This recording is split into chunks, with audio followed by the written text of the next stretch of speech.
This is wild because this didn't start like a scandal. It started like a slip. Alexei Sayle is mid-sentence, half joking, half serious, and then he drops a line that instantly kills the room.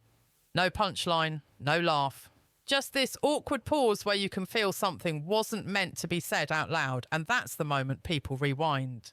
Because Sayle isn't some random podcaster chasing clicks. He's been around politics longer than most of the people running it. He knows where the bodies are buried, or at least where the stories are buried.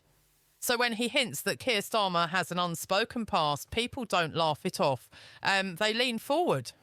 What makes it unsettling is how casual it is. No accusation, no big reveal, just a quiet implication that there's a chapter of Starmer's story nobody ever talks about. And once that idea is planted, you can't unhear it. Something feels off. And from that moment on, everything Starmer does starts looking different.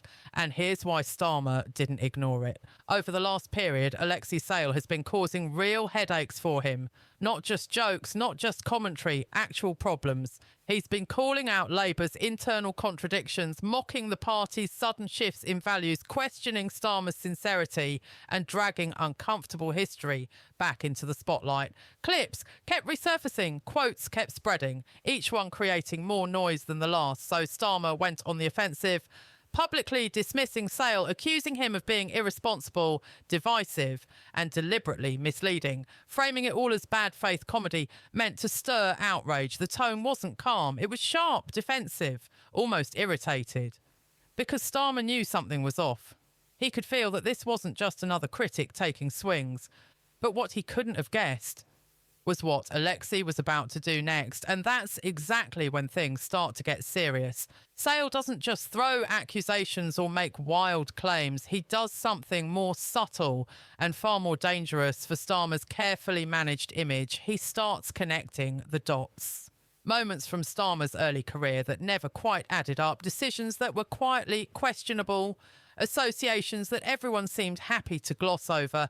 Taken one by one, they might seem minor, but lined up together. Suddenly, a pattern emerges, one that feels deliberate, intentional, and impossible to ignore.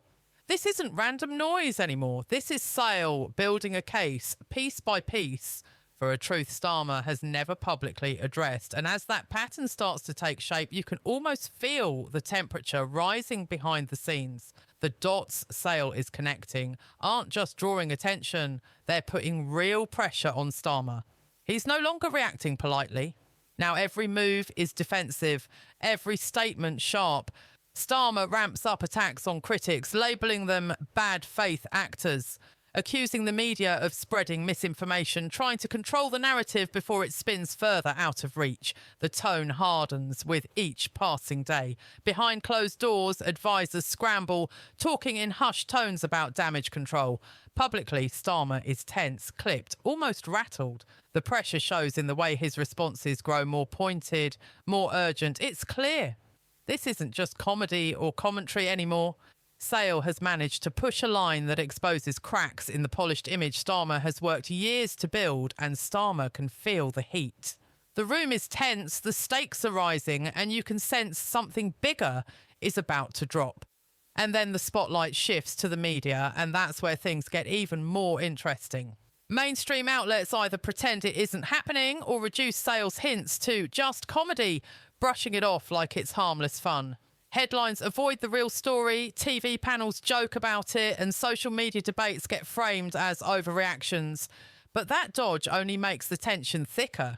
Because if this were truly nothing, why not address it head on? The silence and deflection do the opposite of calming the storm. They make the audience lean in, question more, and start connecting the dots themselves. Suddenly, what was meant to be subtle commentary turns into a wider spotlight, and the cracks in Starmer's image are now impossible for the public to ignore.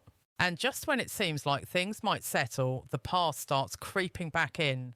Clips resurface. Old interviews, archived comments, career decisions people had long forgotten, or maybe were never meant to see the light of day. Every resurfaced snippet adds fuel to the growing fire. Online sleuths pick up the trail. They start asking the questions nobody on TV will touch. Why does this keep getting buried? Why was it hidden? Threads explode, clips go viral, and suddenly what was once background noise has become the story everyone's chasing. The deeper this goes, the tighter the pressure on Starmer.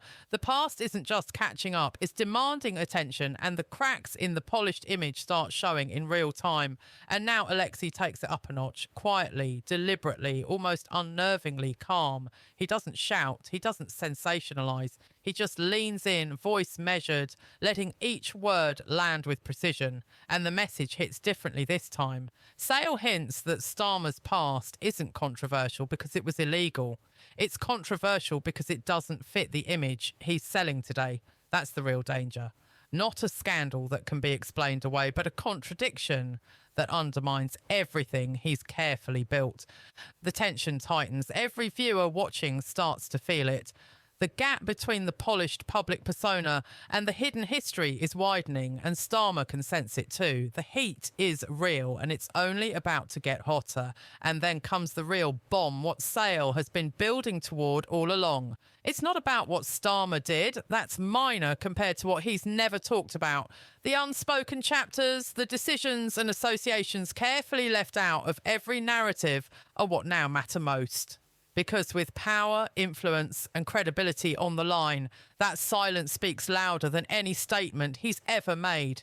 Every pause, every deflection, every carefully managed image suddenly looks fragile. The audience sees it, Starmer feels it, and the stage is set for what's coming next. And then it finally happens. Starmer snaps. The response is emotional, defensive, sharp.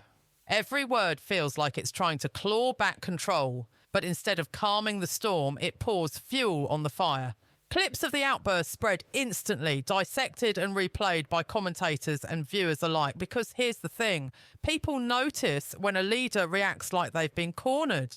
The controlled facade cracks, the tension becomes visible, and the very reaction meant to shut Sayle down only confirms the power of what's been exposed. The narrative has flipped, and now everyone is watching the fallout, and that's where it hits hardest. This isn't really about Alexei Sayle, and it isn't just about one hidden chapter in Starmer's past. It's about trust. It's about transparency. It's about what happens when a carefully crafted image starts to crack, and the cracks are big enough for everyone to see. Once people start asking questions, they don't stop. Every viewer, every voter, every commentator begins connecting the dots, and the narrative is no longer controlled by the party. The consequences ripple far beyond one video or one outburst. This moment changes how people see leadership, accountability, and the story Starmer has spent years shaping. The stage is set and the fallout is only beginning, so that's the story they didn't want you to hear. Sayle says, voice calm but intense. It's bigger than politics. It's about power, trust, and the image people try to sell you. Starmer's reaction shows just how fragile it all can be. Pay attention, question what you're told, and remember, once the cracks appear, the truth doesn't stay hidden for long. This isn't over, and it's only going to get more interesting from here.